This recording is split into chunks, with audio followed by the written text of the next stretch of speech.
কিছু হইবে না, আমি মারা যাবো। কিছু হইব না, আমার এটা আমরা কেন আছি না। কাটলো? হ্যাঁ, আমার গোপন অঙ্গটা কেন কাটলো? আমরা আছি না, কিছু হইব না। দর্শক আপনারা দেখতে পেলেন যে জুনিয়র সাকিবকে হসপিটালে ধরে নিয়ে যাচ্ছে তার আত্মীয় স্বজনরা। জুনিয়র সাকিব বলল যে তার গোপন অঙ্গ কেন কাটা হয়েছে, তার পুরুষ অঙ্গ কেন কাটা হয়েছে, কে কেটেছে আপনারা জানেন কি? আজকের এই ভিডিওতে সম্পূর্ণ ডিটেলস আপনারা জানতে পারবেন। জুনিয়র সাকিবের পুরুষ অঙ্গ কেটে দিয়েছে আর কেউ নয়, সেই দজ্জাল মহিলা তার স্ত্রী শিখা। কেন কেটে দিয়েছে আপনারা জানেন? সোশ্যাল মিডিয়ায় শিখা এবং এই জুনিয়র সাকিবের বেশ কিছু সময় কিন্তু তাদের মাঝে মামলা হামলা চলেছিল।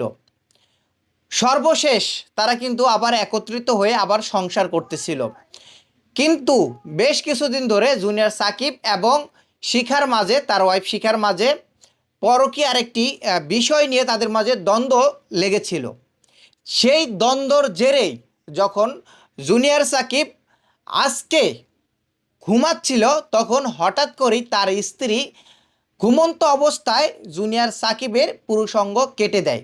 শুধু কেটেই ক্ষান্ত হয়নি শিখা, সেই পুরুষাঙ্গ নিয়ে হাতে নিয়ে সোশ্যাল মিডিয়ায় ছবি আপলোড করেছে যে আমি জুনিয়র সাকিবের পুরুষাঙ্গ কেটে দিয়েছি, সে পরকীয়া করে এই কারণে। একটা মানুষ পরকীয়া প্রেম ভালোবাসা যদি করেও থাকে, তারপরও কি এই কাজটা কি করা ঠিক হয়েছে? আপনাদের কি মতামত?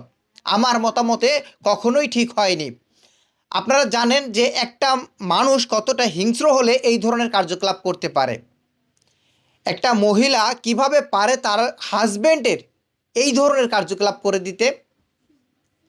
সে একটা নয় 10টা যদি পরকীয়া করে, তারপরও মনে হয় না কারো এরকম ধরনের সাহসে কুলাবে। এই ধরনের মহিলাদের কঠিন হতে কঠিন শাস্তির ব্যবস্থা করা দরকার। কারণ আজকে এই যে শিখা যেই কাজটা করেছে জুনিয়র সাকিবের সাথে, তার হাজব্যান্ডের সাথে, যাতে আর ভবিষ্যতে কোনো মেয়ে তার হাজব্যান্ডের সাথে এই ধরনের কার্যকলাপ করতে সাহস না পায়। আর দর্শক, হ্যাঁ, আপনারা যে ভিডিওটি দেখতেছেন, এই ভিডিওটি আপনারা শেয়ার করে দিবেন। আপনার একটি শেয়ারের মাধ্যমে গোটা দেশবাসী জেনে যাবে এবং সেই অপরাধী শিখা, তার স্ত্রী, তাকে যেন কঠিন শাস্তির ব্যবস্থা করা হয়। এরকম মহিলা আসলে ভাবতে অবাক লাগে যে তার স্বামীর গোপনাঙ্গ কেটে হাতে ছবি নিয়ে সেটা আবার তার নিজের ফেসবুক প্রোফাইলে আপলোড করেছে। কতটুক ভয়ঙ্কর হলে এই ধরনের কার্যকলাপ করতে পারে। দর্শক, পরবর্তী ভিডিও আপনারা কিন্তু দেখতে পারবেন খুব শীঘ্রই আমার এই ফেসবুক পেজ অথবা ইউটিউব চ্যানেলে।